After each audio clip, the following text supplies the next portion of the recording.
দর্শক বন্ধুরা, বাজারে দুইটা লোক আসছে। কত ধরনের লোক যে বাজারে আসে, মানে ওদের ফুডি হইনা, মানে কি বলবো, অসাধারণ প্রতিভা। মানে এত সুন্দর করে হেরা কিভাবে ফুডি গা,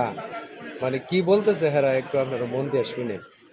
বাংলায় করি সার্ভিস ইউটিউবে দেখা যায় কথা মামা সত্য সত্য গানে গানে বইলা যায় নবীগঞ্জে যাবে আবার শেরপুরিয়াতে দিয়ে যায় পানিকুন্ডা গেলে আবার আউসকান্দি দিয়ে যায় কিশোরগঞ্জে যখন যাই মিঠা বনে দিয়ে যায় অষ্টগিরম গেলে পরে মামা ভেগনা দেখা যায় ভুটে নদী থানা গেছে বাবুসানা দিয়ে যায় মিরপুরেতে আইলাম আবার শ্রীমঙ্গল থানা পাওয়া যায় গোপালগঞ্জে যখন যাই মুকসেদপুরে দিয়ে যায় কাশিরানি গেলে পরে মামা ভেগনা দেখা যায় ফেঞ্চিগঞ্জে থানা যাবেন মৌলভীবাজার দিনা যায় সিলেট সদর গেলে যাবেন গোলাপগঞ্জ বিরানি গাজীপুরে শক্তিপুরে সোরাস্তাতে চইলা যায় টুঙ্গি শহর গেলে পরে ইস্তেমাতে দেখা যায় সিলেটে যাবে না আবার বন্দরেতে দিকে যায় লালবাজারে গেলে আবার যত করে পাওয়া যায় আমরা দুইজন মামা ভেগনা দিলাম মধ্যে পরিচয় নামটি আমার বাবু ইসলাম যশোরেতে বাড়ি ভাই মামার